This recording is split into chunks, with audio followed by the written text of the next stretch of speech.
Yes, नमस्कार।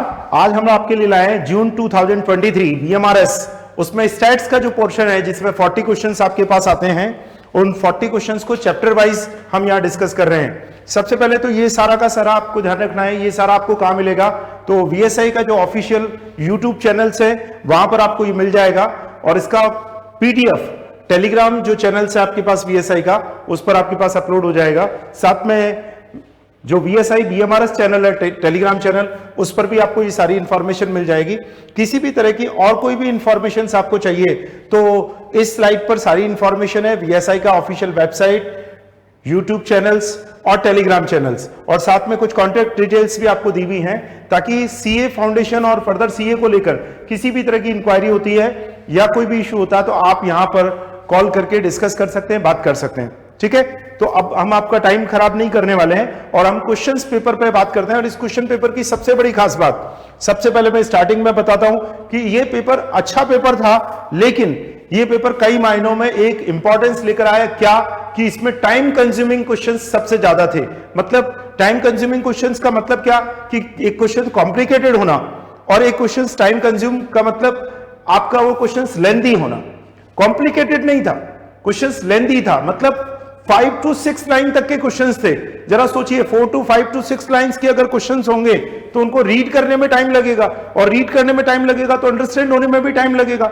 हालांकि understand होने के बाद क्वेश्चंस बहुत फास्टली हो जाता है, लेकिन वो जो टाइम गया है वो इस पेपर में मैक्सिमम जाता हुआ दिखता है। दूसरी बात, आपके पास फंडामेंटल ऑफ स्टैट्स के यहाँ पर जो क्वेश्चंस आए वो थोड़े से कम आए, मतलब आई थिंक 5 क्वेश्चंस अभी हम बोर्ड पर देखेंगे तो वो क्वेश्चंस हमें आते हुए दिखाई दिए।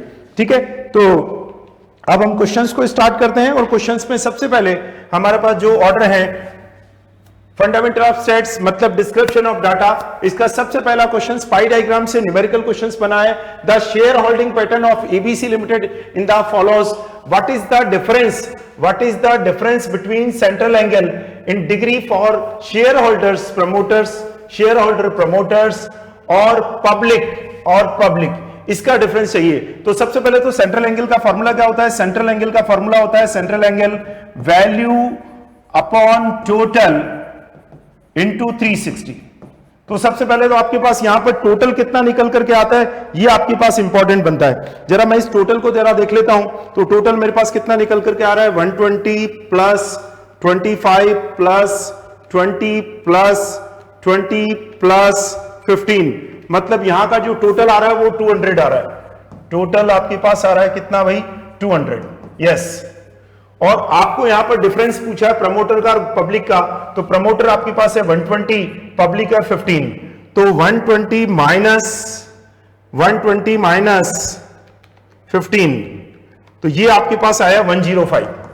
अब आपको इसका सेंट्रल एंगल चाहिए, तो सेंट्रल एंगल बराबर वैल्यू आपके पास 105 हो गई, ये आपके पास 200 हो गया इंटू 360, तो 105 इंटू 360 डिवाइड 200, तो ये निकल करके आया 189। यस, और हमारे पास ऑप्शंस में है 189, बी आंसर इज फाइनल, तो इसका आंसर आराम से बन जाएगा, आपका आंसर बन गया 189।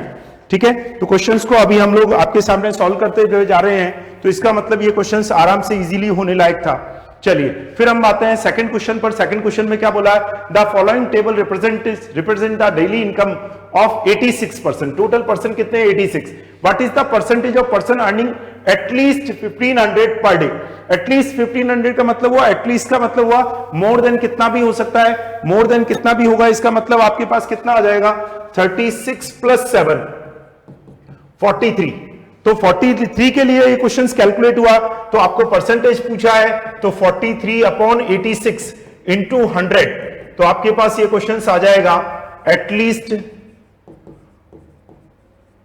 1500 पर डे। इसका जो परसेंटेज है, परसेंटेज ऑफ एटलीस्ट 1500, ये वाला आपके पास निकल करके आ रहा है, तो एटलीस्ट 1500 वाला परसेंटेज ये कितना आया, 50%। यस, फाइनल आपका आंसर बन जाएगा 50%। यस, तो ये दो क्वेश्चन प्रैक्टिकल आए, दोनों क्वेश्चंस अच्छे क्वेश्चंस थे, इजीली थे, होने लायक थे।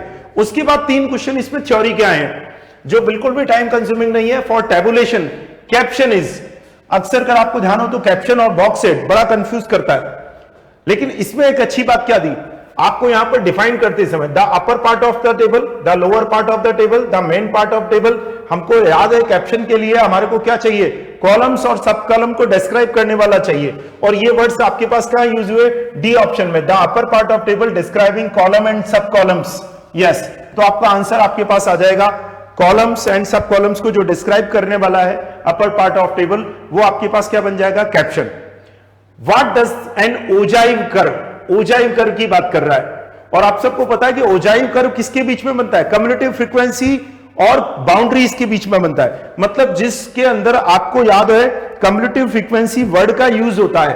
तो आप देखिए यहां पर कम्युलेटिव फ्रीक्वेंसी सिंगल ऑप्शन में आया है आपके पास ए ऑप्शन में। यस, तो आपका आंसर क्या बन जाएगा, ए ऑप्शन इज फाइनल।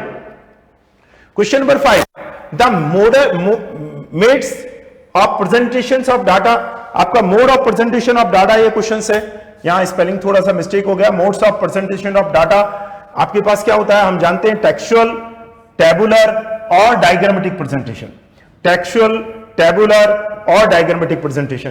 तो जो अपना मोड ऑफ प्रेजेंटेशन का वे है, और आई थिंक ये 5 क्वेश्चंस आपके पास, यहां पर आपके पास फंडामेंटल ऑफ स्टैट्स मतलब डिस्क्रिप्शन ऑफ डाटा का चैप्टर समझ गया।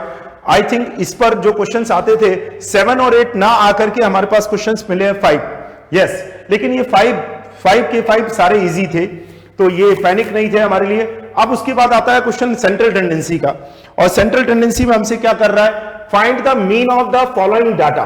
क्योंकि आपको यहां पर मीन पूछ रहा है, क्लास इंटरवल्स आपके पास है, क्लास इंटरवल आपके पास है, तो सबसे पहले आपको क्या चाहिए, मिड वैल्यू ऑफ एक्स चाहिए। मिड वैल्यू ऑफ एक्स लेंगे तो कितना आएगा, 15, 25, 35, 45, 55, 65 और 75, और फ्रीक्वेंसी आपके पास ऑलरेडी है 9, 13, 6, 4, 6, 2, 3। आई थिंक जब आप इन सब का सम करेंगे, यस, किस किस का सम करना है, 9 का, 13 का, 6 का, फिर 4 का, फिर 6 का, फिर 2 का और फिर 3 का, तो ये आपका सम निकल कर गया है 43। अब आपको क्या करना है, f और x को मल्टीप्लाई करना है। f और x को जब मल्टीप्लाई करेंगे 15 इंटू 9 135, 25 इंटू 13 325, फिर 35 इंटू 6 210, उसके बाद 45 इंटू 4 180, उसके बाद 55 इंटू 6 330, यस, उसके बाद 65 इंटू 2 130, और रेस्ट ऑफ में 75 इंटू 3, ये आपके पास आया 225। जरा रिकॉल किया हमने तो ये सारा टोटल निकल करके आ गया 1535, और हमारा फॉर्मूला क्या बनता है भाई, हमारा फॉर्मूला बनता है summation F x upon summation F. चूंकि समेशन एफ एक्स आ गया आपके पास 1535 और समेशन एफ ऑलरेडी आपने निकाल रखा है 43, तो डिवाइड कर दीजिए 43 से, तो आपका आंसर कितना आएगा 35.6976, मतलब 35.7। यस, करेक्ट आंसर बन जाएगा 35.7, करेक्ट आंसर बन जाएगा ये। ठीक है, तो जैसा आपके पास आंसर आ रहा है उसके अकॉर्डिंग आपको सेलिब्रेट करना चाहिए, उसके अकॉर्डिंग आपके पास अवेलेबल है कि नहीं है वो चेक कर लीजिए। यस, तो आपको आंसर मिल जाएगा। Question number 6 is final. उसके बाद हमारे पास क्या आया, क्वेश्चन नंबर 7 में फॉर ए मॉडरेटली स्क्यूड, याद करिए मॉडरेटली स्क्यूड के लिए रिलेशन क्या है, z बराबर 3 मीडियन माइनस 2 मीन। क्या रिलेशन है भाई, z बराबर 3 मीडियन माइनस 2 मीन, ये रिलेशनशिप आपके पास है। ठीक है, अब इसके हिसाब से आपके पास क्या क्या अवेलेबल है, 200 स्टूडेंट है, मीन मार्क्स आपको दिया है, मतलब x बार आपको दिया है, फिर आपको दूसरा दिया मीडियन मार्क्स आपको दिया है, मीडियन दिया है। आपको क्या करना है, आपको यहां पर 3 मीडियन, यस 3 मीडियन मतलब 52.4 माइनस 2 मीन 55.60। ठीक है, तो ये आपके पास है। अब आपके पास जरा इसको कैलकुलेशन को जरा सॉल्व कर लेते हैं अपन। तो जब इस कैलकुलेशन को सॉल्व करेंगे तो 3 इंटू 52.4, ये आपका पास आ गया 157.2, और यहां पर आपके पास है 2 इंटू 55.6, ये आपके पास आया 111.2, और अब आपने इसको क्या किया 157.2 में से माइनस कर दिया तो आपका रिजल्ट कितना आ गया भाई 46। यस, अवेलेबल आंसर है। इसका मतलब ये भी आराम से सेलिब्रेट हो जाएगा। 46 आपके पास अवेलेबल आंसर्स हैं, तो आप इस पर आराम से काम कर सकते हैं। ठीक है, तो इसमें कोई दिक्कत नहीं आनी चाहिए। उसके बाद नेक्स्ट क्वेश्चंस को देखेंगे। नेक्स्ट क्वेश्चंस में आपसे क्या पूछा है, मीडियन पूछा है, और मीडियन के लिए हमें क्या करना होता है, हमें अरेंज करना होता है। Yes, median. कई बार हमें लगता है जब हम क्लासरूम में होते हैं तो हमें लगता है कि ऐसे क्वेश्चंस आएंगे कि नहीं आएंगे। नहीं सर, इसीलिए मैंने कहा ना कि हाँ, सरप्राइज पे सरप्राइज होते रहते हैं। बहुत सिंपल इंडिविजुअल सीरीज के मीन मीडियन मोड के क्वेश्चंस हमारे पास होते हैं, बस हमें उनको करना आना चाहिए भाई। यस, तो सबसे पहले क्या है 18, उसके बाद नंबर्स कौन सा आपके पास, उसके बाद है नंबर 21, 24। यस, 21, 24। आप देखिए हमारे पास 18 आ गया, 21 आ गया, फिर 24 आ गया, फिर उसके बाद 25 आ गया। ठीक है, उसके बाद जरा ध्यान से देखेंगे तो 25 के बाद आपके पास नंबर कौन सा आता हुआ दिख रहा है, 28 और 29। यस, 28, फिर उसके बाद 29 भी आ रहा है, उसके बाद 30 भी आ रहा है। यस, 30 आ गया, उसके बाद 33 आ रहा है, आई थिंक 36, 42, 33, 36, 42, कोई भी नहीं नंबर नहीं बचा, मतलब सारे क्वेश्चन आ गए नंबर हमारे पास। अब देखिए 1 2 3 4 5 6 7 8 9 10, चूंकि मीडियन निकालना है तो फॉर्मूला होता है n+1/2 टर्म, तो ये आया 5.5 टर्म। अब 5.5 टर्म तो होती नहीं है, तो क्या करते हैं हम, 5th term plus 6th term upon 2 करते हैं। 5th टर्म क्या है, 1 2 3 4 5 और 6, तो ये 28 + 29 अपॉन 2 क्या आ गया 28.5। यस, हम लोगों ने यही पढ़ा है कि n+1/2 वाला फॉर्मूला किसके लिए काम आता है, और के लिए, इवन के लिए क्या करना पड़ता है, 2 मिडिल टर्म्स का सिंपल एवरेज करना पड़ता है भाई, 2 मिडिल टर्म्स का सिंपल एवरेज। इसका मतलब सिंपल एवरेज हमें करना आना चाहिए। यस, 2 मिडिल टर्म्स का सिंपल एवरेज निकालेंगे फाइनल, तो ये क्वेश्चंस भी हो जाएगा हमें। चलिए फिर नेक्स्ट क्वेश्चन क्या पूछा है आपसे, यहां पर नेक्स्ट क्वेश्चन में मोड पूछा है। क्या पूछा है, मोड पूछा है, और मोड के लिए सबसे पहले क्या ऑब्जर्व करना पड़ता है, मैक्सिमम फ्रीक्वेंसी। मैक्सिमम फ्रीक्वेंसी कहां दिख रही है मुझे, ये, तो ये मेरे पास क्या हो जाएगा, मॉडल क्लास हो जाएगा। यस, कौन सा क्लास हो जाएगा, मॉडल क्लास हो जाएगा मेरे पास। अब जरा ध्यान से देखिए फॉर्मूला क्या होता है, L1 F1 minus F0 2F1 F0 minus F2 into I। अब यहां पर ध्यान से देखेंगे तो आपके पास F1 है, F0 है, F2 है, I है, इंटरवल निकाल लेंगे तो L1 तो आ गया आपके पास 30, F1 हो गया 53, ये हो गया 20, ये 2 53 20 माइनस 42, और I हो गया 35 माइनस 30 मतलब 5। तो आपके पास सारे डेटा निकल करके आ गए भाई। ठीक है, अब इन सारे डेटा को अरेंज करते हैं जरा, तो ये आपके पास आ गया 30, 53 में से आपने क्या किया, 20 को माइनस कर दिया तो ये 33 आ रहा है, इंटू 5 ऊपर कर दीजिए, यहां पर 6 और ये 106 हो गया, और ये आपके पास हो गया 62।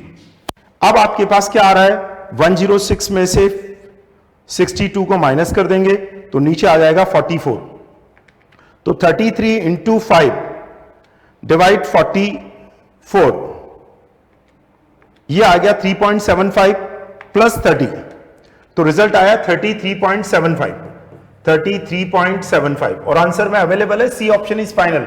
इसका मतलब ये वो है जहां पर कैलकुलेशंस वाइज अपने को ज्यादा दिक्कत नहीं आने वाली थी, क्वेश्चन सब आराम से होने वाले क्वेश्चन है। ठीक है, तो ये क्वेश्चंस भी आई थिंक ज्यादा प्रॉब्लम क्रिएटिव नहीं था।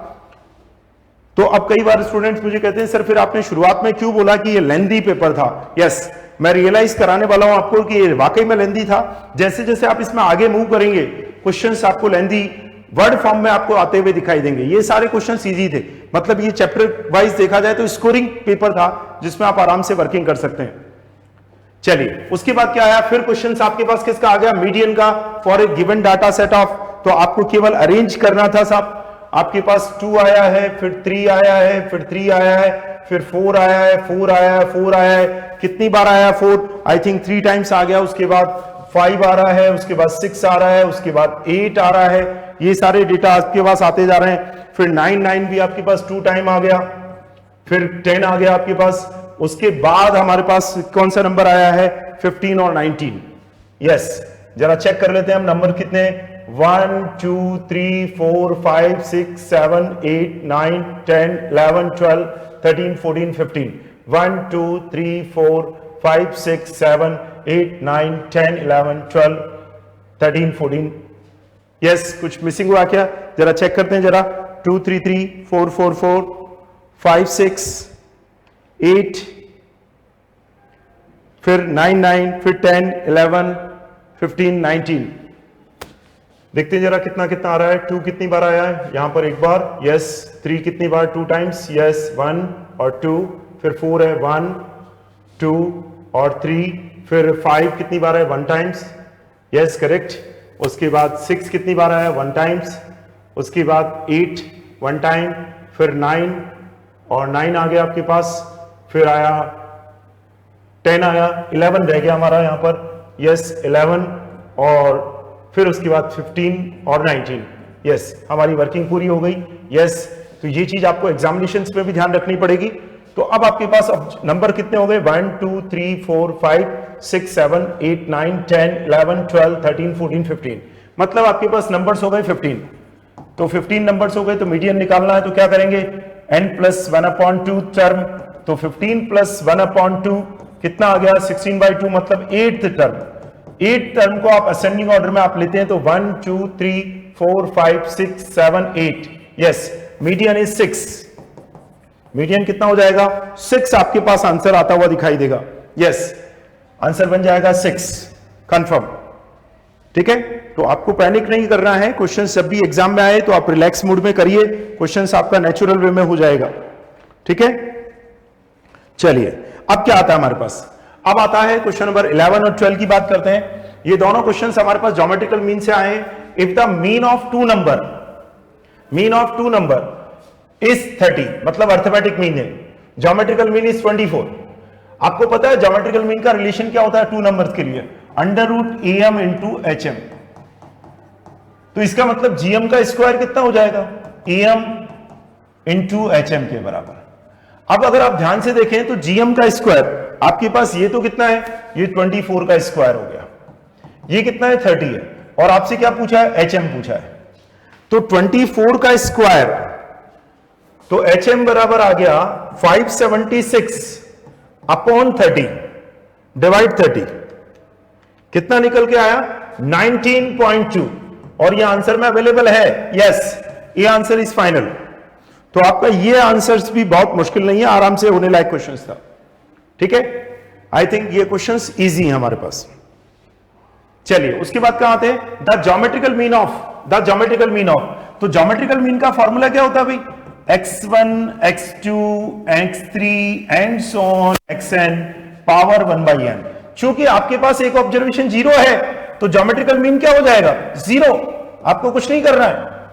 यस, क्योंकि सबका प्रोडक्ट करोगे तो क्या आएगा, 0। यस, तो ज्योमेट्रिकल मीन कितना हो जाएगा यहां पर, 0 निकल करके आ जाएगा भाई। ठीक है, फाइनल। चलिए नेक्स्ट हम मूव करते हैं। नेक्स्ट क्वेश्चन में क्या बोला है, यस, यहां से डिस्पर्शन के क्वेश्चंस आ गए। इसका मतलब फर्स्ट 5 क्वेश्चंस किसके आए आपके पास, डिस्क्रिप्शन ऑफ डाटा। फिर आपके पास 6 7 8 9 10 11 और 12, मतलब 7 क्वेश्चन किसके आए, सेंट्रल टेंडेंसी के। ठीक है, अब आइए आप, x and y are related 4x plus 3y plus 11 equal to 0। Yes, equal to 0 and mean deviation of y is 7.20। What is the mean deviation of x, आपको ध्यान है मीन डेविएशन ऑफ x निकालना है। Mean deviation of x निकालने का तरीका क्या है, हमने आपको एक मैजिक बॉक्स सिस्टम बता रखा है। x को x के कोफिशिएंट से मल्टीप्लाई करो, क्योंकि y दिया है तो y को y के कोफिशिएंट से मल्टीप्लाई करो, x से डिवाइड कर दो। मतलब 7.2 इंटू 3 डिवाइड 4 कितना निकल के आ गया, 5.4। यस, सबसे सिंपलेस्ट तरीका हमारे पास, मीन डेविएशन ऑफ y निकालना हो तो x को x के कोफिशिएंट से मल्टीप्लाई करो, y से डिवाइड करो। क्योंकि यहां पर मीन डेविएशन ऑफ x निकालना है तो मीन डेविएशन y को y के कोफिशिएंट से मल्टीप्लाई करो, x के कोफिशिएंट से डिवाइड करो। बहुत सिंपलेस्ट वे है, आप आराम से इस क्वेश्चंस को कर सकते हैं। ठीक है, तो ये क्वेश्चंस बहुत मुश्किल नहीं बनेगा आपके पास। फिर आइए अगला question, a professor has given assignment to student in statistics class, student Jagan compute the arithmetic mean and standard division for set of 100 observation. 100 observation का अरिथमेटिक मीन निकाला 50 और स्टैंडर्ड डिवीजन निकाला 5। Later on Sonali point out Jagan that he's made mistake in taking one observation is 100 instead of 50। मतलब आपने क्या किया, 50 की जगह पर आपने क्या यूज कर लिया, 100 यूज कर लिया, तो रॉन्ग ऑब्जर्वेशन आपका 100 है। What would be the correct mean if wrong observation is corrected? इसका मतलब आपको क्या करना है, मीन को करेक्ट करना है। सबसे पहले देखिए मीन का फॉर्मूला है x बार समीशन x अपॉन n, तो आपके पास टोटल निकल करके आ जाएगा 5000। और इसको करेक्ट करने का तरीका क्या है हमारे पास, इसको करेक्ट करने का तरीका है कि रॉन्ग वैल्यू में से आपके पास जो सम आया उसमें से रॉन्ग को हटा दीजिए और करेक्ट को प्लस कर दीजिए। तो आपके पास 5000 है, इसमें से रॉन्ग को हटा दीजिए, रॉन्ग कितना है 100 और करेक्ट कितना है 50, तो ये कितना आ जाएगा 4950। अब करेक्ट मीन निकाल लीजिए, तो 4950 ऑब्जर्वेशन कितने हैं 100 ही रहेंगे भाई, 49.50। यस, तो ये आंसर आपका सेलिब्रेट हो जाएगा, C answer is correct 49.5। Yes, तो ये आपका क्वेश्चन आराम से बन जाएगा। ठीक है, तो ये मुश्किल नहीं है, आराम से होने लायक क्वेश्चन है। चलिए पधारिए जरा क्वेश्चन नंबर 15 में। अब आप इस क्वेश्चन को आप इसकी काउंटिंग डिस्पर्शन में भी कर सकते हैं और थ्योरेटिकल डिस्ट्रीब्यूशन में भी कर सकते हैं भाई, क्योंकि ये क्वेश्चंस दोनों जगह पूछा जाता है एज इट इज। डिस्ट्रीब्यूशन में भी कर सकते हैं। द फर्स्ट क्वार्टाइल Q1 आपके पास एंड थर्ड क्वार्टाइल Q3 आपके पास है, और आपसे क्या पूछ रहा है, QD पूछ रहा है, Q3 माइनस Q1 अपॉन 2, तो कितना हो जाएगा सर 74.25 माइनस 42.75 अपॉन 2। जरा कैलकुलेट कर देते हैं भाई, 74.25 माइनस 42.75 डिवाइड 2, ये आया 15.75 और ये आंसर में है बी ऑप्शन इज करेक्ट। मतलब मुश्किल नहीं है, ये भी आराम से होने लायक क्वेश्चन है। ठीक है, आराम से हो जाएगा ये क्वेश्चन। चलो नेक्स्ट क्वेश्चन क्या बोल रहा है, नेक्स्ट क्वेश्चन में आपसे मीन डेविएशन पूछा है, अबाउट मीन। अबाउट मीन का जो फॉर्मूला होता है वो क्या होता है भैया, 1/n summation absolute deviation from mean. Yes, तो आपके पास सबसे पहला काम तो आपको क्या करना पड़ेगा, मीन निकालना पड़ेगा, और मीन निकालने के लिए मुझे क्या करना पड़ेगा, सबका सम करना पड़ेगा। 12 plus 16 plus 24 plus 30 plus 35 plus 39 plus 40, इन सबका टोटल आ रहा है 196। तो 196 अपॉन ऑब्जर्वेशन है 1 2 3 4 5 6 7, यस 7, तो डिवाइड 7 किया तो यह आया 28। अब मुझे क्या करना पड़ेगा, x मेरे पास है 12 16 24 30 35 39 और 40, और मुझे कॉलम बनाना है x माइनस एक्स बार का। क्या कॉलम बनाना है सर, x माइनस एक्स बार का। तो यहां पर जब मैं 12 माइनस 28 करूंगा तो ये कितना आएगा 16, कितना आ गया सर 16। ठीक है, फिर मेरे पास कितना आएगा 12, फिर मेरे पास कितना आएगा 4, फिर मेरे पास कितना आया 2। ठीक है, तो आपको इस तरह से मूव करना है। फिर मेरे पास कितना आया 2 के बाद 2 और 5 7, 7 4 11 और 12। यस, तो ये मेरे पास सारा के सारा निकल करके आ गया। अब मैं इस सब का टोटल कर देता हूं, 16 plus 12 plus 4 plus 2 plus 7 plus 11 plus 12, तो ये आया 64। चेक करिए जरा सही है क्या, यस थोड़ा सा रॉन्ग दिख रहा है मुझे, एक बार चेक कर लेते हैं दोबारा से। 16 plus 12 plus 4 plus 2 plus 7 plus 11 plus 12, check करिए 64 आपके पास आ जाएगा। यस, आ गया 64। फिर आपको क्या करना है, डिवाइड 7 करना है। यस, 64 आपके पास आ गया, तो यहां पर 7 64, तो यहां पर आ जाएगा 9.14। Yes, 9.14 correct, 9.14। मतलब ये आराम से सॉल्व किया जा सकता है, 9.14 फाइनल। तो आई थिंक ये क्वेश्चंस ऐसे हैं जो आपके पास बन रहे हैं, डिस्पर्शन के अच्छे क्वेश्चंस हैं जिन पर आप आराम से वर्किंग कर सकते हैं। चलिए, इसके बाद हमारे पास क्या बनता है, इसके बाद जो नेक्स्ट क्वेश्चन बनता है हमारे पास उसको देखते हैं जरा क्या निकल करके आता है। If the standard division of data is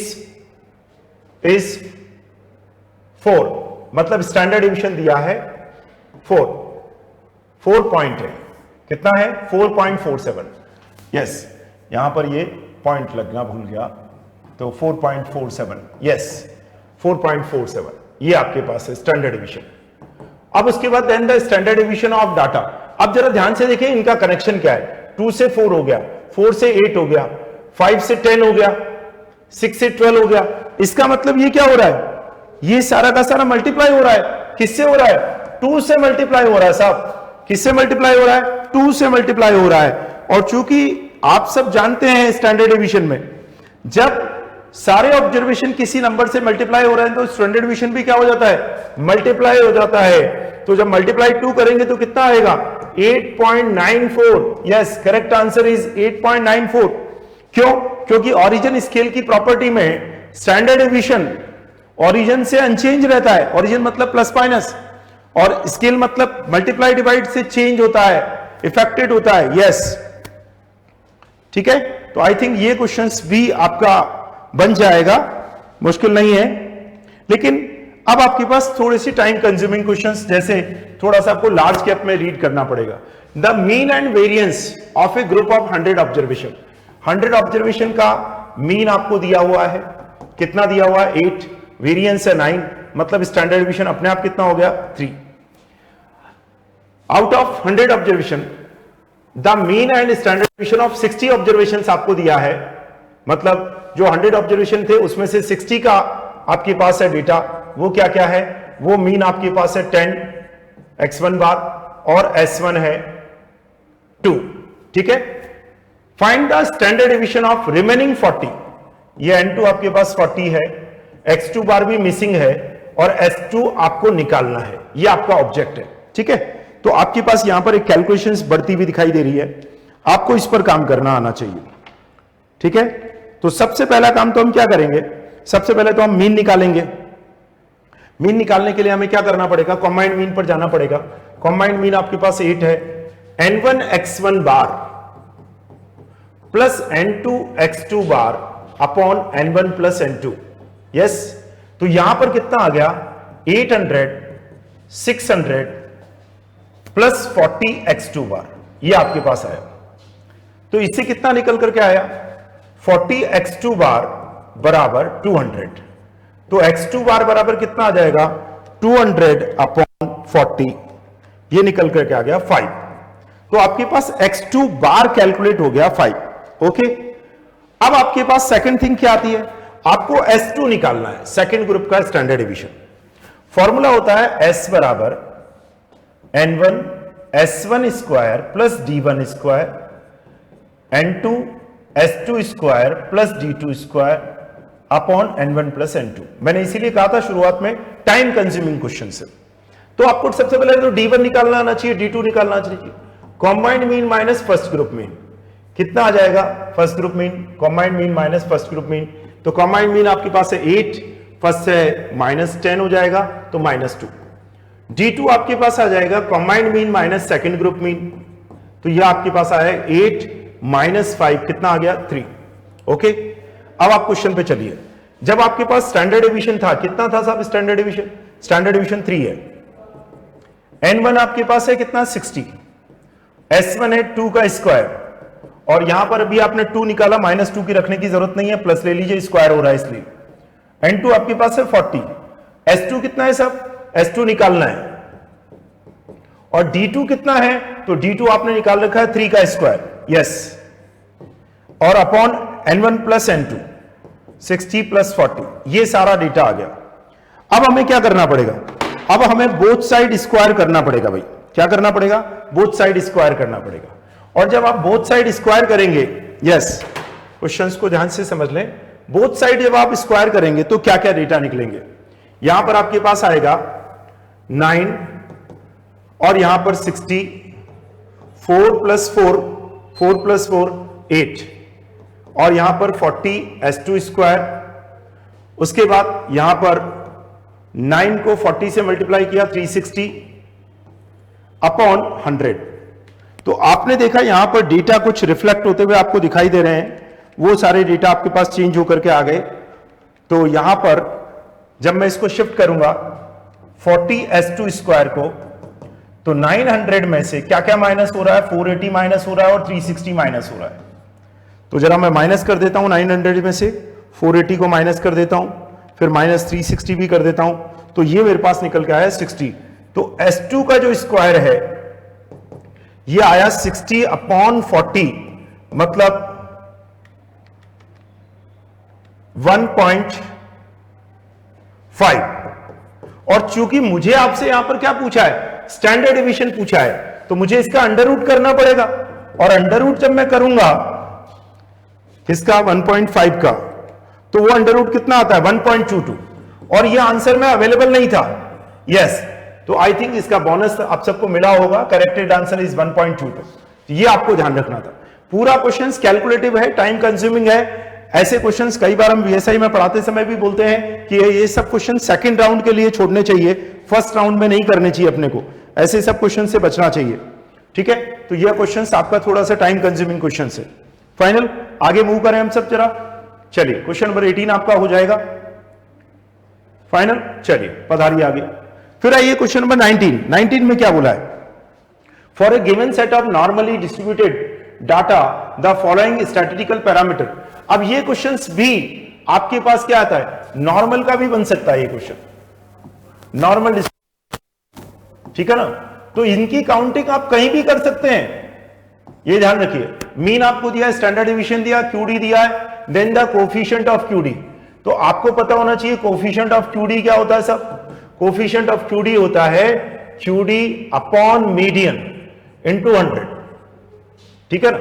लेकिन फिर भी अब ये नॉर्मल का क्यों नहीं होगा, इसको भी समझ लीजिए, क्योंकि यहां पर मीन दिया 6 और मीडियन दिया 5, इसलिए आपका ये क्वेश्चन किसका बन गया, डिस्पर्शन का बन गया। यस, क्योंकि नॉर्मल के लिए कंडीशन क्या होती है, मीन मीडियन मोड सब इक्वल हो जाते हैं भाई। अब क्यूडी कितना है 1.5, मीडियन कितना है 5 इंटू 100, सिंपल क्वेश्चन हो गया साहब। 1.5 इंटू 100 डिवाइड 5 कितना आ गया साहब 30। Yes, correct answer is 30। तो कोफिशिएंट ऑफ क्यूडी आप निकाल सकते हैं भाई, कोफिशिएंट ऑफ क्यूडी निकालने में आपको दिक्कत नहीं आएगी, आप आराम से कर सकते हैं यहां पर काम, ठीक है। तो आई थिंक इन क्वेश्चंस में दिक्कत नहीं आती है, लेकिन कुछ हद तक आपको रीड करने में टाइम लगेगा। फिर आइए, x if a random variable x has the following probability distribution then the expected value। expected value का फॉर्मूला क्या होता है भाई, समेशन px या समेशन fx। अब चूंकि आपके पास यहां पर प्रोबेबिलिटी दी हुई है यहां पर, तो आपको क्या करना है, सिंपली मल्टीप्लाई करना है इसको। तो सिंपली जब मल्टीप्लाई करोगे तो आपके पास रिजल्ट क्या क्या आएगा, -1/3 -2/6, मतलब 1/3 आ जाएगा यहां पर भी, -1/3, यहां पर 0, यहां पर 1/6 और यहां पर 2/3। और जरा आपको इन सबको प्लस कर देना है, तो -1/3 -1/3 प्लस 0 प्लस 1/6 और प्लस 2/3। तो -1/3 और -1/3 ये तो आपके पास 2/3 से कैंसिल हो जाएगा, तो रिजल्ट आपके पास बचेगा 1/6। Yes, correct answer is 1/6। तो ये आपका आंसर बनता हुआ दिखाई देगा यहां पर, ठीक है। चलिए फिर नेक्स्ट क्वेश्चंस पे काम करते हैं जरा। नेक्स्ट क्वेश्चंस पे हमारे पास क्या आता है, 4 person are chosen on random from a group of 3 man 2 women and 4 children. आप देखिए टोटल मिला के कितने आपके पास, टोटल मिला के आपके पास 3 + 2 + 4 9, ये टोटल नंबर है, ये टोटल नंबर है। और 9 में से आपको कितना लेना है, 9 में से आपको 4 को सेलेक्ट करना है, तो 9C4 सबसे पहली चीज। अब आपके पास कंडीशन सुनिए, the probability that exactly 2 of them their children, children कितने होने चाहिए, फिक्स कर दिया उन्होंने चिल्ड्रन को, वो 2 ही होने चाहिए 4C2। तो बाकी किस में से लेने पड़ेंगे, मैन और वुमेन में से लेने पड़ेंगे 5C2। अब इस क्वेश्चन को क्या करना है, अपने को सिंप्लीफाई करना है, केवल सिंप्लीफाई करना है अपने को, केवल सिंप्लीफाई करना है। तो 4C2 4 × 3 2 × 1 5 × 4 2 इंटू 1, फिर आपके पास 9, 8, 7, 6, 4, 3, 2, 1। ठीक है, अब क्या क्या कैंसिल होने लायक है वो देखते हैं जरा पहले। तो ये 2 और ये 2, ये मिला के 4 कैंसिल हो गया आपके पास। ठीक है, यहां पर भी कुछ कैंसिल होने लगा है, 4 और 2 8 कैंसिल हो गया। फिर और क्या कैंसिल हो सकता है, यहां पर 3 को कैंसिल किया इससे, 6 से 2 कैंसिल हो गया आपके पास। ठीक है, उसके बाद और कोई कैंसिल हो सकता है कि यस, इस 2 से अपन ने कैंसिल किया इसको, 4 को 2 आ जाएगा आपके पास। और कुछ कैंसिल होने लायक है क्या, चेक करो। यस, यहां पर भी कैंसिल हो जाएगा, 3 ये कैंसिल हो गया आपके पास। फाइनली आपके पास कितना आया, यस उसको चेक कर लेते हैं हम लोग। 5 2 10 आ गया, यस, और यहां पर 7 इंटू 3 21 आ गया। Correct answer 10/21, 10/21, 10/21, yes. तो ये आपका करेक्ट आंसर आपके पास आ जाएगा। ठीक है, तो जैसा क्वेश्चन है उसके अकॉर्डिंग अपने को वर्किंग करना आना चाहिए। करें sir, next question. Next question क्या बोल रहा है, पी ए गिवन है, पीबी गिवन है, ए सच दैट बी गिवन है और बी सच दैट ए निकालना है। पहले तो ऑब्जेक्ट समझ लो, बी सच दैट ए का फॉर्मूला क्या होता है भैया, A intersection B upon P A. लेकिन ए इंटरसेक्शन बी कहीं नहीं है, लेकिन आपके पास ए सच दैट बी की प्रोबेबिलिटी दी हुई है। ए सच दैट बी का मतलब क्या होता है, A intersection B upon P B. अब आप देखिए इसकी वैल्यू कितनी है, 1/6। ए इंटरसेक्शन बी गायब है और पी बी कितना है, 1/4। तो ए इंटरसेक्शन बी कितना निकल करके आ जाएगा, 1/6 इंटू 1/4 कितना आ गया साहब, 1/24, 1/24 ये निकल करके आ गया। अब इस वैल्यू को यहां पर पुट कर दीजिए, 1/24 अपॉन पी ए की वैल्यू 1/3। 3 से जब 24 को कैंसिल करोगे 8 टाइम कैंसिल कर देगा ये, 1/8। Yes, A answer is final. तो आपका आंसर बन जाएगा यहां पर।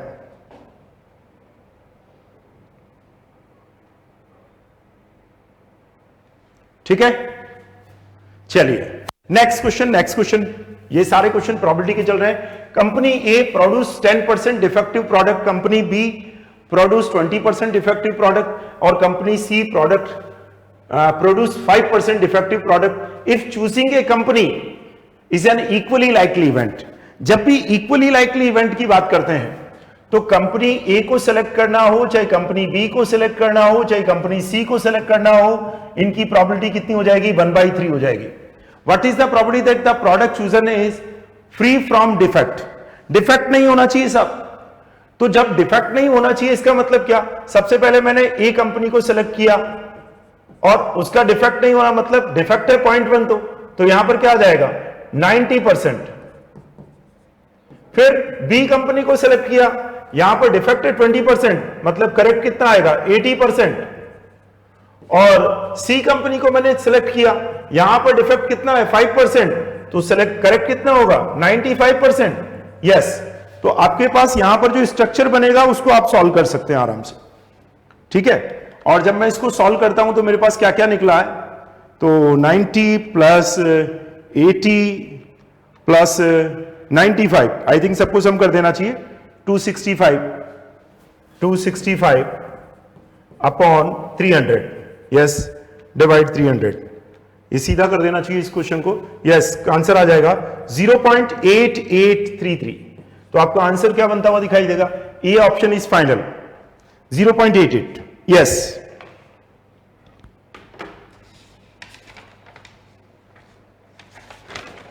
ठीक है, तो आप आराम से इस क्वेश्चंस को भी कर सकते हैं फाइनल।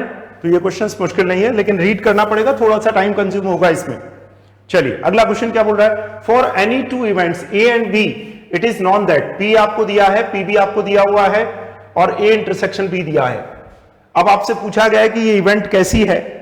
देखो भाई, क्या ये म्यूचुअली एक्सक्लूसिव है क्या, तो म्यूचुअली एक्सक्लूसिव नहीं है। क्यों, क्योंकि जब मैंने P A into P B किया, जरा ध्यान से देखिए, 2/3 और 3/8 किया तो क्या रिजल्ट आया, 1/4 आया। मतलब मैंने क्या किया, जब P A into P B किया तो क्या रिजल्ट आया, ये रिजल्ट आया 1/4। और ये ऑलरेडी गिवन है, मतलब ये इंडिपेंडेंट है, और इंडिपेंडेंट इवेंट कभी भी म्यूचुअली एक्सक्लूसिव नहीं हो सकती, mutually not exclusive and independent. Yes, तो आपका ऑप्शंस बिल्कुल क्लियर कट है यहां पर, उसी के हिसाब से आपको आंसर्स पे मार्क करना चाहिए। ठीक है, कहीं इधर उधर पे काम नहीं करना चाहिए अपने को, सिंपली अपने को प्रॉपर वे में काम करना चाहिए। फिर आइए, the probability that A 4 digit number compressing the digit 2 5 6 7 with repetition of digits would be divisible by 4। सबसे पहले तो देखो 4 डिजिट नंबर, कुल टोटल नंबर कितने बनेंगे, तो टोटल नंबर आपके पास बनेंगे 4 इंटू 4 इंटू 4 इंटू 4, क्योंकि रिपीटिशन आपको दिया हुआ है तो आपके पास ये आ जाएगा। अब आपको क्या चाहिए, 4 डिजिट नंबर बनाने हैं, आपके पास टोटल नंबर आ गई। अब आपको क्या चाहिए, डिविजिबल बाय 4 चाहिए। अब डिविजिबल बाय 4 के लिए हम क्या करते हैं, लास्ट के 2 डिजिट्स पे देखते हैं, 2 2 2 5 2 6 और 2 7। दूसरा देखें हम 5 2 5 5 5 6 और 5 7। फिर देखें 6 2 6 5 6 6 और 6 7। फिर यहां पर देखें तो 7 2 7 5 7 6 और 7 7। लास्ट के 2 डिजिट्स को जब देखा तो यहां पर किसी में डिवाइड नहीं हो रहा है, यहां पर 52 में डिवाइड हो रहा है, यहां पर नेक्स्ट 56 में डिवाइड हो रहा है। यस, उसके बाद अगर हम देखेंगे तो 60s की सीरीज में कहीं नहीं है, 72 में हो रहा है और 76 में हो रहा है। ठीक है, ठीक है। अब ये कब नंबर है, लास्ट के 2 प्लेसेस का डिवीजन है, तो आपके पास फर्स्ट जो 2 प्लेस है वहां पर तो 4 इंटू 4 आएगा ही आएगा, और ये 4 नंबर और आ गए आपके पास। ये कब आए, जब यहां पर आपस में सबका रिपीटिशन हो रहा है तो 4 नंबर और आ रहे हैं। तो आपके पास फेवरेबल आउटकम कितना है, 4 4 4, मतलब ये फेवरेबल आउटकम है। तो प्रोबेबिलिटी कितनी हो जाएगी, प्रोबेबिलिटी होती है favourable outcome upon total outcome, और फेवरेबल आउटकम आया 4 इंटू 4 इंटू 4, और टोटल था 4 इंटू 4 इंटू 4 इंटू 4। यस, तो आई थिंक आपका आंसर एकदम क्लियर कट यहां पर आ जाएगा। आंसर बनेगा कितना, 1/4। यस, क्या बनने वाला आंसर, 1/4, एकदम करेक्ट आंसर आएगा ये। ठीक है, तो ये क्वेश्चंस भी आपका हो जाएगा। चलिए नेक्स्ट क्वेश्चंस पे बात करते हैं जरा। नेक्स्ट क्वेश्चन क्या बोला है, on A commodity exchange when booking trade with provision for stop trader can make a profit ₹50,000 और incur a loss of ₹20,000. The probabilities of making profit and incurring loss is आपको दोनों की दी है property. The expected profit the trader should be। अक्सर कर होता क्या है इक्विटी मार्केट में, अच्छे जो ट्रेडर्स होते हैं वो क्या करते हैं, वो हमेशा अपने ट्रेड पर स्टॉप लॉस लगाकर काम करते हैं। जैसे मान लीजिए उन्होंने एक्स शेयर को बाई किया और बाई करते समय किसी का प्राइस था ₹100, अब ₹100 से वो 120 अपना टारगेट रखते हैं, उसकी अपनी एक प्रोबेबिलिटी हो सकती है, लेकिन वो ये भी जानते हैं कि ये इक्विटी मार्केट है तो वहां तो प्राइस कम भी हो सकते हैं। तो उन्होंने क्या किया, अगर 120 उन्होंने टारगेट रखा तो 90 का एक स्टॉप लॉस भी लगा लिया। इसका मतलब ये हुआ कि अगर वो ऊपर की तरफ जाएगा तो 120 पर उनका टारगेट हिट हो जाएगा, नहीं तो अगर कम आता है तो 90 पे जाकर के वो अपना लॉस बुक कर लेंगे, जिससे उनका अपना पूरा अमाउंट लॉस में ना जाए। इसलिए तो अब यहां पर दोनों की प्रॉपर्टी दी है, मतलब टारगेट पूरा होने की प्रॉपर्टी भी है और टारगेट नहीं पूरा होने की प्रॉपर्टी मतलब लॉस की भी है। तो आपके लिए यहां पर एक्चुअल में अगर मैं बात करूं तो ये क्वेश्चन एक्सपेक्टेड का हो गया। तो यहां पर आपके पास प्रॉफिट की प्रॉपर्टी और अमाउंट है, और यहां पर लॉस की, मतलब ये प्रॉफिट हो गया यहां पर, और यहां पर लॉस का एक्सपेक्टेड निकाल लीजिए, तो दोनों चीजें आपको आ जाएगी। तो यहां पर प्रॉपर्टी आपके पास है 0.75 इंटू 50,000 माइनस 0.25 इंटू 20,000, लॉस भी आपके पास आ गया। ठीक है, अब मैं इस बस को कैलकुलेट कर देता हूं, 50,000 इंटू 0.75, तो ये आ गया 37,500 माइनस 20,000 इंटू 0.25, ये आ गया 5,000, और चूंकि आपके पास प्रॉफिट हुआ था 37,500 की पॉसिबिलिटीज का, तो ये आपके पास रिजल्ट आया 32,500। तो एक्सपेक्टेड प्रॉफिट मतलब हर सिचुएशन में उनको इतना प्रॉफिट तो होने ही वाला है 32,500। यस, तो ये आपके पास अब देखा यहां पर भी ये क्वेश्चंस का पैटर्न बदला है, तो थोड़ा सा टाइम कंज्यूमिंग ये क्वेश्चंस आपके पास बन गया, ठीक है ना। इसीलिए मैंने कहा था कि थोड़े थोड़े टाइम कंज्यूमिंग क्वेश्चंस हो सकते हैं, तो आपको उसके अकॉर्डिंग प्रिपेयर होकर के जाना जरूरी हो जाता है। इसलिए मैंने कहा था कि ये पेपर थोड़ा लेंथी हो गया लास्ट में जाते जाते। फिर आइए क्वेश्चन नंबर 27 पे बात करते हैं। 27 में क्या है, वो पॉइजन का क्वेश्चन है। पॉइजन के क्वेश्चन में आपको क्या क्या दिया हुआ है, P2 बराबर 1/3 P3। Then the standard division, तो स्टैंडर्ड डिवीजन हम जानते हैं, स्टैंडर्ड डिवीजन क्या होता है, रूट m होता है। तो आप सबसे पहले तो इसको अरेंज कर लीजिए सब, e की power minus m, m square factorial 2 1/3 e की power minus m, m cube factorial 3। अब जब इसको सॉल्व करेंगे आप, तो आपके पास क्या क्या कैंसिल होता हुआ दिख रहा है, e की पावर कैंसिल हो जाएगा, m स्क्वायर कैंसिल हो जाएगा, तो यहां पर 1/2, यहां पर 1/3, यहां पर m बचेगा और यहां पर फैक्टोरियल 3 का 6 हो जाएगा, ठीक है। तो अब आपके पास क्या निकल करके आया, आपके पास निकल के आया 2m बराबर 18। तो m बराबर कितना आया, 9। क्योंकि आपका टारगेट स्टैंडर्ड डिवीजन है, रूट m, तो मतलब कितना आ गया 3। यस, आंसर कितना आ जाएगा 3 फाइनल।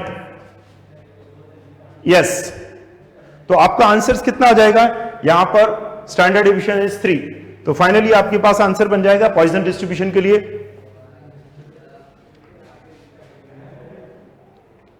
ठीक है, चलिए फिर आता है नेक्स्ट क्वेश्चन। नेक्स्ट क्वेश्चन किसका आ रहा है देखते हैं जरा। Next question, the incidence of skin disease in a chemical plant occurs such the workers have 20% change of suffering from it. What is the probability that out of 6 workers 4 or more will have skin disease? Chance की बात कर रहा है यहां पर। तो यहां पर आपके पास जो क्वेश्चन आया है, तो सबसे पहले तो प्रोबेबिलिटी आपके पास डिजीज के होने की है 0.2, तो क्यू कितना आ जाएगा 0.8। चूंकि वर्कर्स कितने 6 और क्वेश्चन आया किसके लिए, 4 और मोर के लिए। 4 और मोर का मतलब हुआ 4, 5, 6 के लिए। क्वेश्चन किसके लिए, 4 और मोर के लिए। 4 और मोर का मतलब क्या हो गया, 4, 5, 6, ठीक है, 4, 5, 6। तो आपके पास यहां पर जब क्वेश्चन आया है तो उसके अकॉर्डिंग चले हम 4 और मोर, तो हमें क्या क्या निकालना पड़ेगा, P4 plus P5 plus P6। अब जरा इसको अरेंज करते हैं जरा। 6C4 0.2 की पावर 4, 0.8 की पावर 6 माइनस 4 2। 6C5 0.2 की पावर 5, 0.8 की पावर 6 माइनस 5 मतलब 1। 6C6 0.2 की पावर 6 और 0.8 की पावर तो आएगी नहीं आपके पास। अब जरा ध्यान से देखिए कॉमन क्या आ सकता है, वो जरा चेक करते हैं हम लोग। तो जब कॉमन देखेंगे तो 0.2 की पावर 4 कॉमन आ सकता है। अब क्या बचेगा, 6C4 को जब हमने सॉल्व किया तो कितना आया 15 और 0.8 इंटू 0.8, इससे कैलकुलेशन हमारी इजी हो जाएगी। 6C5 को जब सॉल्व किया तो कितना आया 6 इंटू 0.2 इंटू 0.8 और 6C6 को सॉल्व किया तो 1 इंटू 0.2 इंटू 0.2। अब आपका कैलकुलेटर अगर आपके हाथ में है तो आप सिंगल अटेम्प्ट में ये सारी की सारी कैलकुलेशंस निकाल सकते हैं। यस, ठीक है, कैसे करेंगे, आपके पास 15 इंटू 0.8 इंटू 0.8, उसके बाद 6 इंटू 0.2 इंटू 0.8, उसके बाद 0.2 into 0.2, 10.6 into 0.2 into 0.2 into 0.2 into 0.2, यह आया 0.01696। मैंने कहा ना आपको दोबारा लिखने की जरूरत नहीं पड़ेगी। यस, सिंगल अटेम्प्ट में सारी कैलकुलेशंस कर सकते हैं, इसलिए आपको सिस्टमेटिक करना आना चाहिए, इसलिए आपको सिस्टमेटिक करना आना चाहिए, और कुछ नहीं जरूरत पड़ती है हमारे को, क्वेश्चन सिस्टमेटिक करना आना चाहिए। आपने देखा कि जहां पर सेंट्रल टेंडेंसी के क्वेश्चंस बहुत इजीली कम टाइम कंज्यूम के साथ हो रहे थे, वहां पर प्रोबेबिलिटी में आते आते हमारी स्पीड पे ब्रेक लग गया और डिस्ट्रीब्यूशन पे आते आते हम बिल्कुल स्टॉप हो गए। यस, चलिए, between 9 AM and 4 AM, 9 AM and 10 AM, the average number of phone calls per minute coming in to the switch board of company 4। I think ये कई बार रिपीटेड क्वेश्चन है। Find the probability that during one particular minute there will be either two phone calls या no phone calls. तो आपके पास एक बार x2 है और एक बार x0 है, ये क्वेश्चन है आपके पास है, ठीक है। या तो आपके पास 2 फोन कॉल्स आ रही है या 0 फोन कॉल्स आ रही है। तो आपका कंप्लीट क्वेश्चन क्या बना? आपका क्वेश्चन बना p x0 आ सकता है और 2 आ सकता है। ये पूरा क्वेश्चन बना इस बार, ठीक है ना। क्या पूछा? Find the probability that during one particular minute there will be either 2 phone calls और मतलब प्लस करना है, नो फोन कॉल्स, ठीक है। तो आपके पास ये दोनों चीजें कैलकुलेट करनी है। अब जब दोनों चीजें कैलकुलेट करनी है तो आपके पास फॉर्मूला क्या होता है? e की power minus m m square factorial 2। कुछ कॉमन आता हुआ दिखा आपको? यस, e की पावर माइनस m कॉमन आ सकता है, e की पावर माइनस m कॉमन आ सकता है, बाहर ले लीजिए 1 प्लस m स्क्वायर अपॉन 2। अब m की वैल्यू कितनी है? 4। और अच्छी बात है कि आपको इसकी वैल्यू मिली भी है सब, 4 का स्क्वायर अपॉन 2। अब आप देखिए इसकी वैल्यू कितनी है आपके पास? इसकी वैल्यू आपके पास है 0.018316 और 4 का स्क्वायर मतलब 16 डिवाइड 2 मतलब 8, 1 प्लस 8। यस, तो मैं क्या करूं, इसको मल्टीप्लाई कर देता हूं। यस, 0.018316 इंटू 9, तो मेरे पास आंसर कितना आ गया? 0.164844, मतलब नियरेस्ट आंसर आएगा 0.165। Yes, correct answer is 0.165। तो ये आपका आंसर एकदम करेक्ट आ जाएगा भाई, बिल्कुल भी मुश्किल नहीं है, आप आराम से क्वेश्चंस के साथ जा सकते हैं, ठीक है। चलिए नेक्स्ट क्वेश्चन क्या बोल रहा है? मीन का क्वेश्चन पूछा है और मीन का क्वेश्चन हम सब जानते हैं एक्सपेक्टेड वैल्यू के बराबर होता है, मतलब समीशन px। और जब यहां पर मल्टीप्लाई करेंगे, यहां पर p आ रहा है और यहां पर 0 आ रहा है, तो टोटल px का टोटल कितना आएगा? p। Yes, answer is p। Question number 30, बिल्कुल भी टाइम नहीं लगने वाला है आपको। यस, फिर नेक्स्ट क्वेश्चन पे आते हैं 31 पर। 31 को ध्यान से देखिए, एक्सपेरिमेंट्स रैंक्स कोरिलेशन कोएफिशिएंट। आपसे क्या पूछा है? सिंपली फार्मूला पूछा है 1 minus 6 summation D square upon N square minus 1। आपका फॉर्मूला बन गया 1 minus 6 summation D square upon N square minus 1। आपको केवल फॉर्मूला यूज करना है। फिर देखिए अगला क्वेश्चन भी बड़ा इंटरेस्टिंग आया। आपसे क्या पूछ रहा है? यहां पर आपसे वो मीन पूछ रहा है। दो रिग्रेशन इक्वेशन है, x plus 2y minus 5 equal to 0 और 2x plus 3y minus 8 equal to 0। अपने को क्या करना चाहिए? या तो सॉल्व कर देना चाहिए, ऐसा करते हैं अपन सॉल्व ही कर लेते हैं। यस, हिट एंड ट्रायल से भी कम टाइम लगेगा हमारे को। हमारे पास इक्वेशन है, सेकंड इक्वेशन पहले ले ली, फिर मैंने फर्स्ट इक्वेशन को 2 से मल्टीप्लाई कर दिया, तो क्या आएगा? 2x plus 4y minus 10। इससे क्या होगा? जल्दी सॉल्व हो जाएगा आंसर। यहां पर मैंने कैंसिल किया तो कितना आया? माइनस y और यहां पर प्लस 2, तो माइनस y इज माइनस 2, तो y बराबर कितना आ गया? 2। और y बराबर 2 कहां पर है? इकलौता ऑप्शन है साहब। अब मैं x की वैल्यू निकाल लेता हूं। y बराबर 2 मैंने यहां पर रखा, 2x प्लस 3 इंटू 2 माइनस 8, तो कितना आया? 2x बराबर 2, तो x बराबर 1। तो आप ध्यान से देखिए, आपके मीन ऑफ x और y निकल करके आ गए 1 and 2। Yes, correct answer. आप चाहें तो हिट एंड ट्रायल से कर सकते हैं बेटा, हिट एंड ट्रायल बेस्ट है, आप हिट एंड ट्रायल से फॉलो कर सकते हैं, हिट एंड ट्रायल से कर सकते हैं, इसलिए हिट एंड ट्रायल करना ही चाहिए, हम लोग रिकमेंड भी करते हैं आप सबको,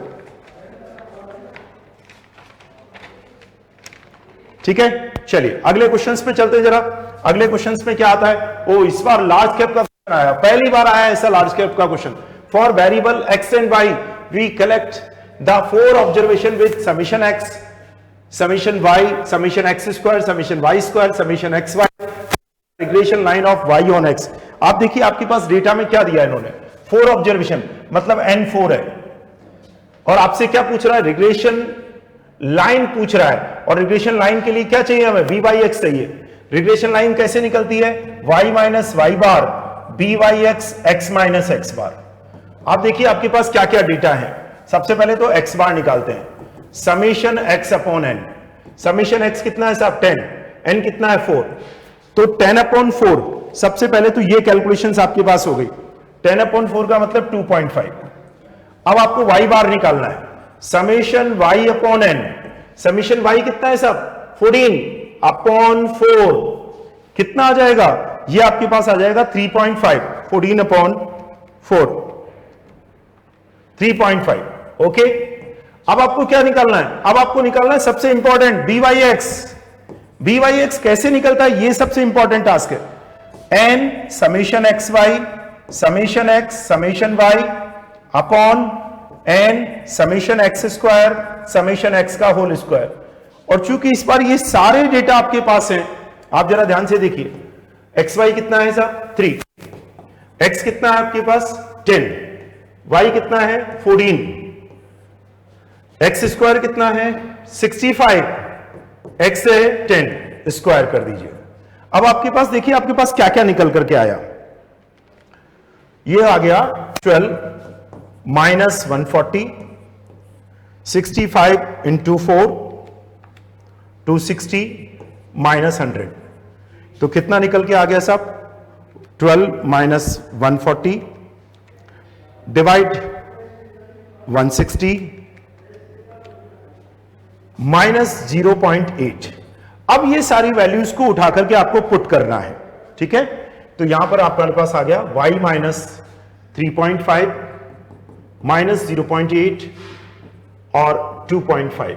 अब जरा इसको सॉल्व कर देते हैं हम, तो y माइनस 3.5 माइनस 0.8x और 2.5 इंटू 0.8, ये निकल करके आ गया प्लस का 2, ठीक है।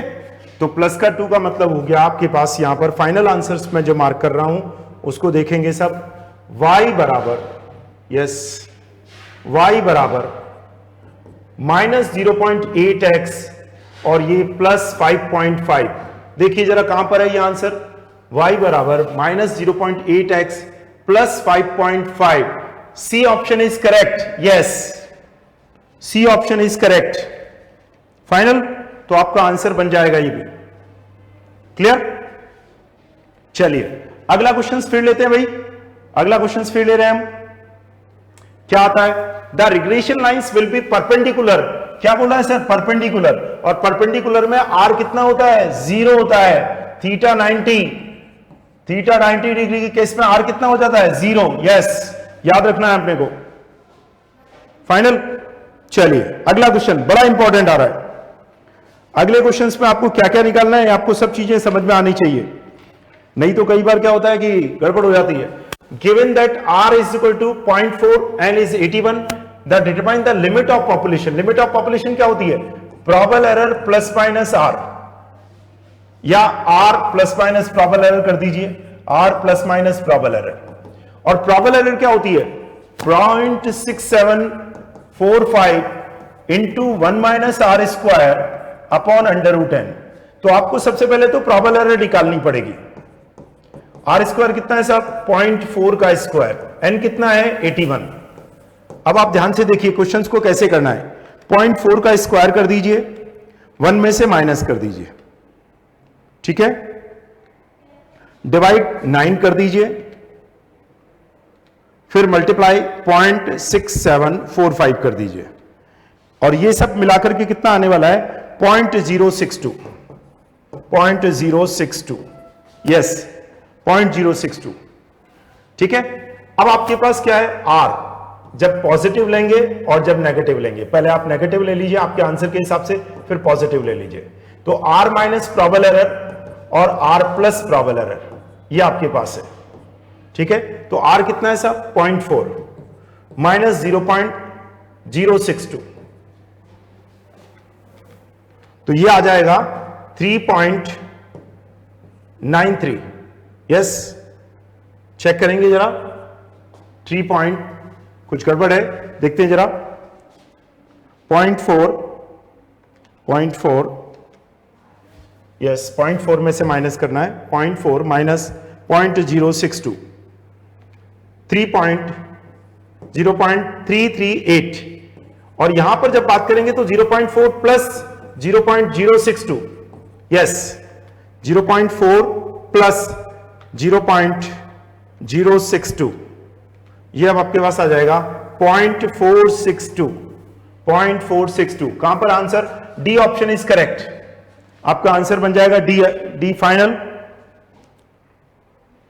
ठीक है, तो ये क्वेश्चंस भी अच्छा क्वेश्चन था।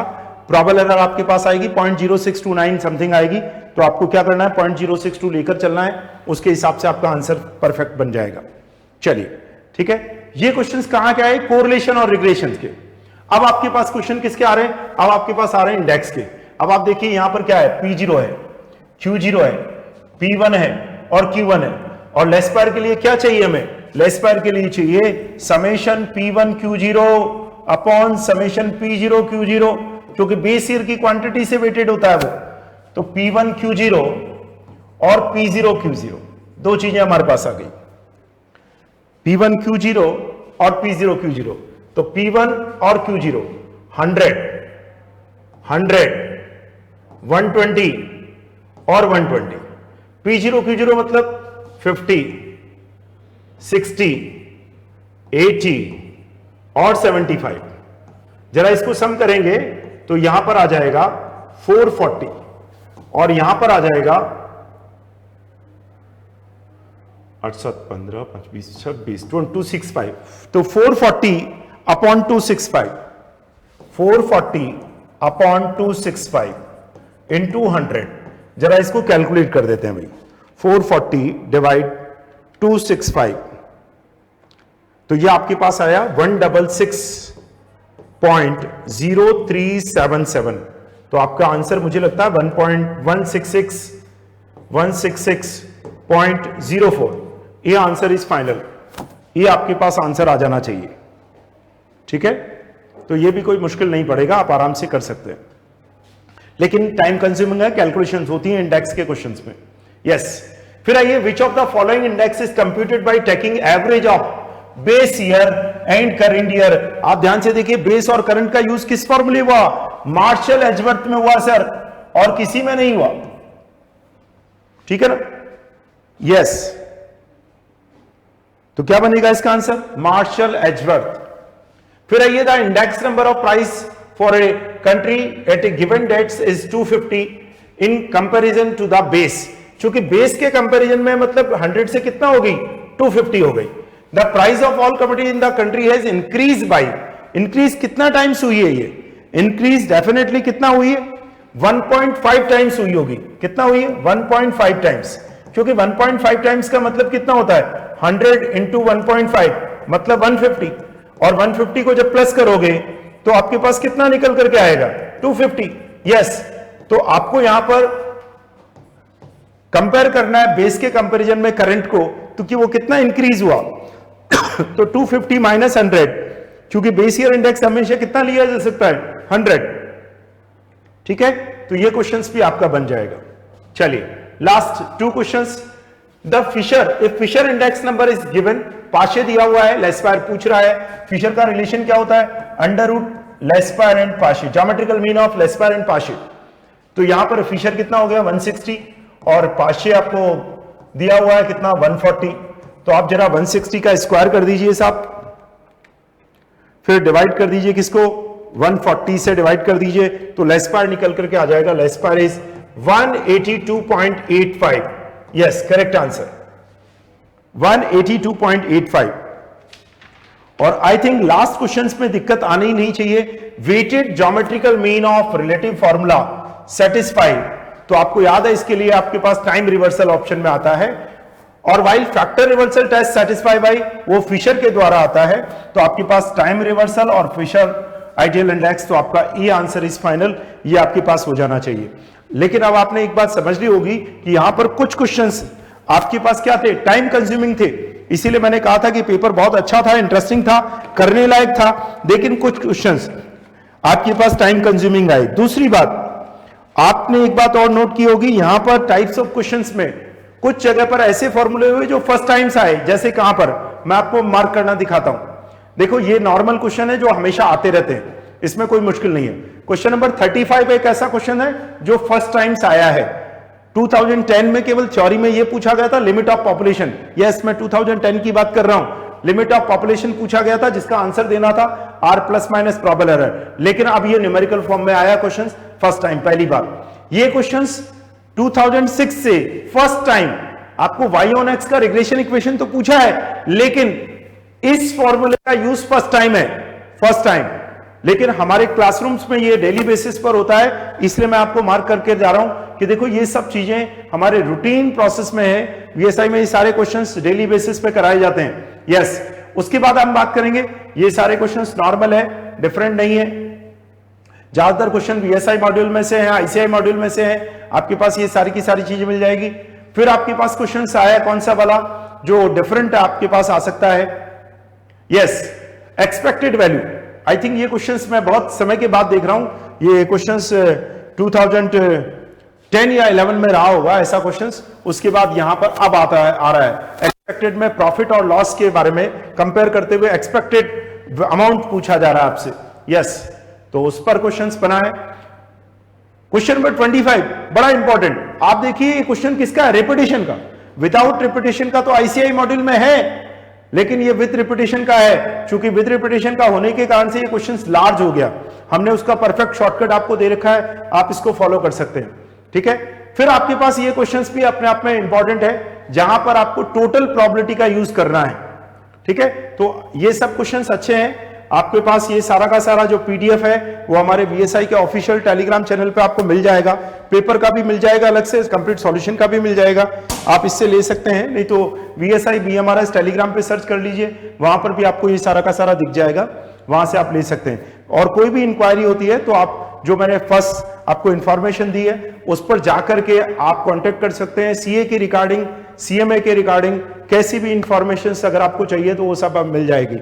ठीक है, तो आगे फ्यूचर के लिए बेस्ट ऑफ लक। हम यहां पर इसको स्टॉप करते हैं। मैथ्स का भी आपके पास इस तरह से वीडियो आपके पास आ जाएगा टाइमली। यस।